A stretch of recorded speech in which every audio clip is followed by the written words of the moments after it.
Hello. This series of videos is a chronicle of my art project. It's called The Sign of the Silent Woman.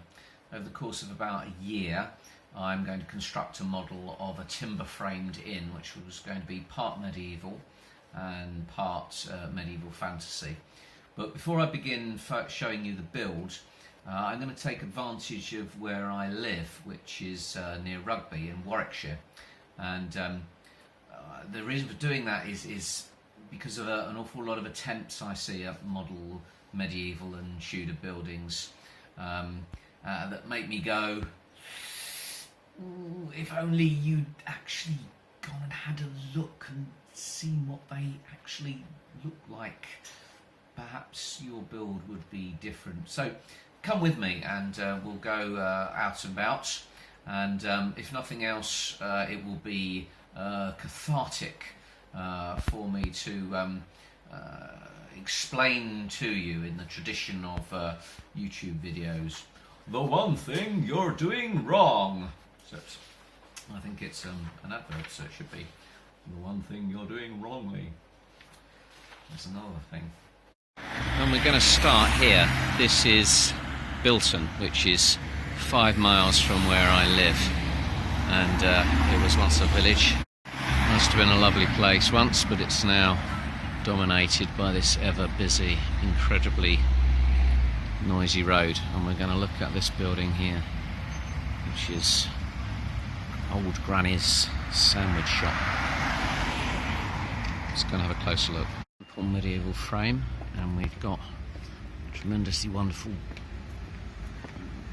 irregular timber. We've got brick nogging, which has been put in at a much later date, and you can see just how much the additional weight of that brick has given you the most tremendous outward bowing of the shape. Finally, look at the door. It's not planned, it's just squeezed in, almost as if an afterthought. It's an irregular, off-centre position.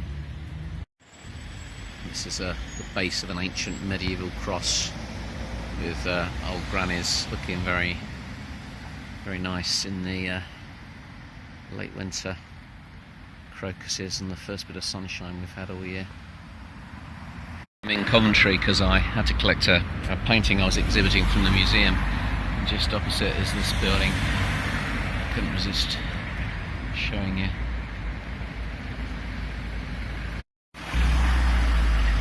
My route back takes me up Far Gosford Street, which is probably the second most interesting street in Coventry for timber frame buildings. That one's modern or a reconstruction, but that one's not. You can see how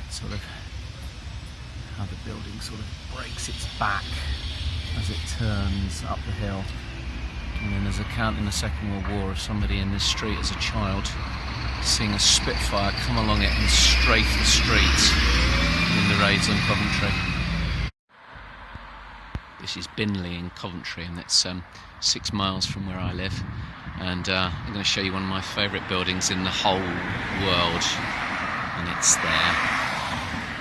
I used to drive past this every day for about 10 years. I still drive past it about once a week, and it's just a classic medieval timber frame.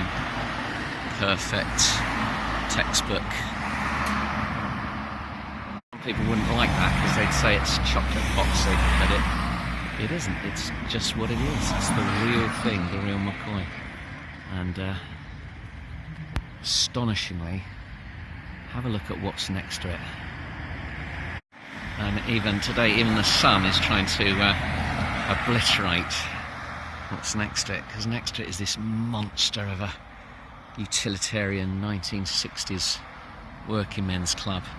And the architectural historian Ian Nairn talked about subtopia, and that's an example of what it meant. One of the characteristics was the using of completely utilitarian materials that were just ignored the local vernacular architecture and local materials, and so you end up with horrors like that. That's this beautiful little thing. It's just sold again. Somebody's very lucky. Brinklow. It's 2 miles from where I live, and my doctor's surgery is here. My daughter went to school here for a couple of years, and there's several timber frame buildings. This one is on the outskirts of the village, so just drink that in, and then I'm going to walk up into the main village and show you some of the properties there. This is looking up Broad Street, Brinklow, which is part of the Fossway Roman Road, and medieval church up the top there. And behind it, at the top of that hill, there's a Norman Motte and Bailey castle hidden away in the woods. I walk up about 50 yards to see the first of our timber frame buildings with a proper thatched roof, and there it nestles in amongst buildings of every period you can imagine. That's the one we're interested in. Close looking on the timbers. And another one next to the post office. It's had some restoration on its timberwork. Now we're 200 yards further up the hill, near the church, and we've got them on both sides of the street. Go through a little lane next to that one. It's a beautiful example of the simplicity of form, at the same time using really irregular timbers and irregular measurements. More and more and more, all the way along the street, even off there into the distance. And these houses have been here for more than 500 years, providing homes for families. These days, sadly, the property values in Brinklow are so high that it's mostly a retirement village. You can barely sustain the little primary school anymore. I think before long we may lose that, like most of the little primary schools have gone in all the local villages. This is Brandon. It's 5 miles from where I live, over towards Coventry again.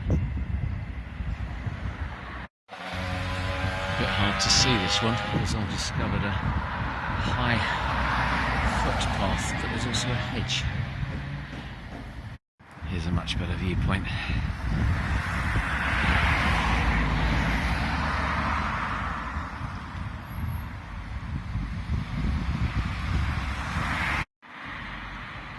And just a few yards further on, still Brandon.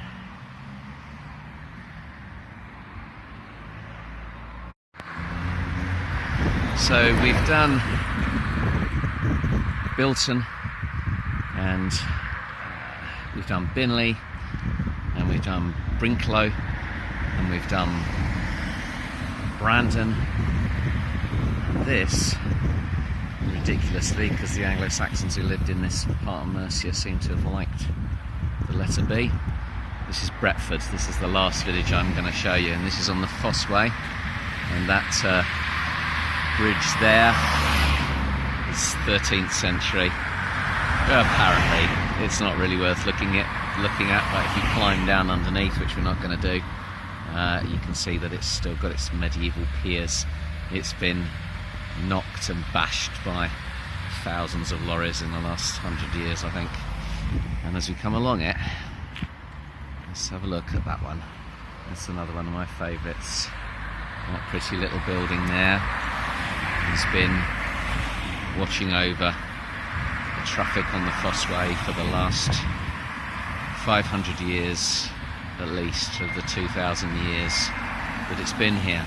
It's the road that runs all the way from Exeter in the far southwest to Lincoln in the northeast. And if that house could tell, it'd tell you some stories.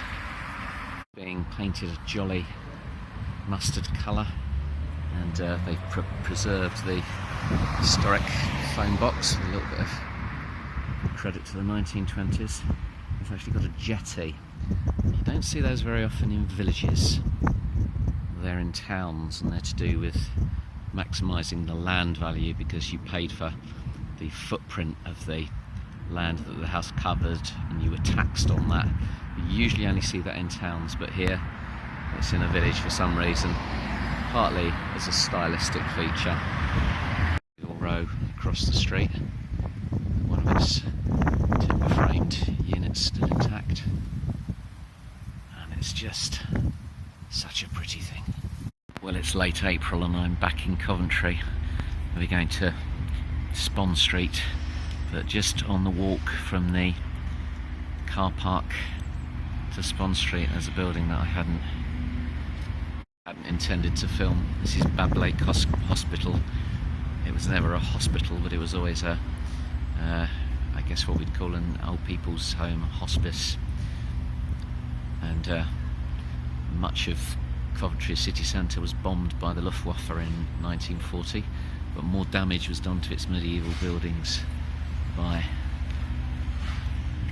the city planners in the 1930s and the 60s, when they tore down timber frame buildings because they thought they were old and shabby and too difficult to repair. They wanted nice new concrete ones, but a few were saved. So here we are, Spon Street, Coventry, and you might wonder why I'm showing you butterfly bras. It's not for your titillation, it's because that on the side wall is a chunk of the Coventry city wall. There's not very much of it left, but there are a few bits of it left here and there. The city wall in itself is an interesting thing, because it was built right at the end of the Middle Ages and wasn't finished until you were into the 16th or 17th century, by which time city walls were really obsolete technology. It took them over 100 years to build it, but they thought they should have one. And that is where the city centre ended. Well, sort of, but it didn't, because they built the city wall too late, and the city had expanded way beyond the limits of the city walls, and it expanded in a sort of diamond shape. And this is Spon Street. It's kind of branded as medieval Spon Street, but of course it's post-medieval as well. And you're going to see some of the most wonderful timber-framed houses in the city, and indeed in the country, as we walk down here. Remember, all of this was actually outside the 16th century city walls. It was one of the main arterial roads into Coventry. Very hard to make them into viable modern retail units. A lot of them are restaurants, and sadly a lot of it's closed up and not used during the daytime. It becomes slightly more active in the evenings. That's a very pretty one, and even though this is 10 miles from where I live, I come here quite regularly, because just up that road, which is far less attractive, there's an art studio where I come to do life sculpting. All of the buildings in Spon Street are the ones that have always been here, but when you got to the late 1960s, early 1970s, the people who ran Coventry City Council finally thought, maybe we shouldn't be demolishing all these medieval buildings for new concrete ones after all. And so some of them that were in the way, were inconvenient, particularly when they built the ring road, were moved to this street. So some are in their original locations and some are not. One of the wonderful things about medieval timber frame buildings is they're relatively easy to actually take apart and reassemble them somewhere else. Just redo the wattle and daub half a millennium later when you decide that it's in the wrong place. This is the old windmill. It's a couple of years since I've been in there, and it doesn't really look like a timber frame building on the outside. You can't see the timbers exposed, but I'm going to go in and give you a sneaky look at the inside, see if we can do that without disturbing the locals too much. You used to be able to get food, you still can. It's pork pie, and it used to be Hobson's choice. You could get pork pie or nothing. I think I might see if I can get a coffee.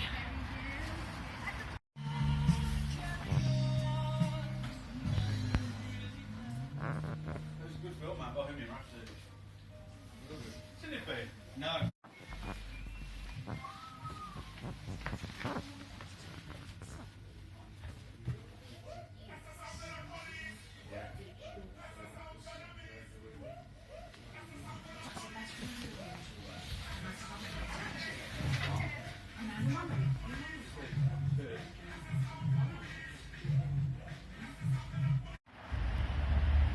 Well, that was the old windmill, and it's very nice in there, a little bit surreal with Bohemian Rhapsody playing on loudspeakers. I didn't want to narrate in there because people were trying to have a quiet drink despite the music. But you notice how it's all divided up into individual little compartment rooms, completely different to most interpretations of medieval inns and taverns that you see in computer games and things, where they usually have a big open bar room. There is a bar in there, which there wouldn't be. And I'm standing under another jetty to actually take that shot. Let's go back across the road and have a better look at this building. And going along the street here, you've got the only building I know with multiple jetties. I think I've seen them in Stratford and maybe Warwick. I'm not going to go that far. This is the only one I know in Coventry, and that tells you that this is a city building, even though it's outside the city walls. It's going to be a very rich merchant's house, guild house, something like that. And that's a very important point. All of the buildings that I've shown you, all the ones that have survived, even where it's one or two timber frame buildings in a village, are prestige buildings. They were the top quality ones that have survived. The ordinary timber framed houses that just belong to a peasant or a poor agricultural labourer, they have not survived, they've deteriorated. Just to look back along where we've walked, and we're going to swing round to this. Now you see that great big tower block looming up in the distance. Tower blocks were thrown up in Coventry after the war because of the housing crisis of the late 40s, 50s and 60s. We're in another housing and homelessness crisis situation now, but that's not a result of Germans and post-war poverty. That's the result of political choices and dogma. The weird thing is, I told you this was in the Middle Ages one of the main arterial roads of Coventry, but it stops dead here, or rather there's a little footpath, and that is the Coventry Ring Road. When they built it, they decided they didn't need Spon Street anymore, which is kind of weird because it kind of destroyed a historical route, but it has enabled Spon Street to be a sort of preserved street.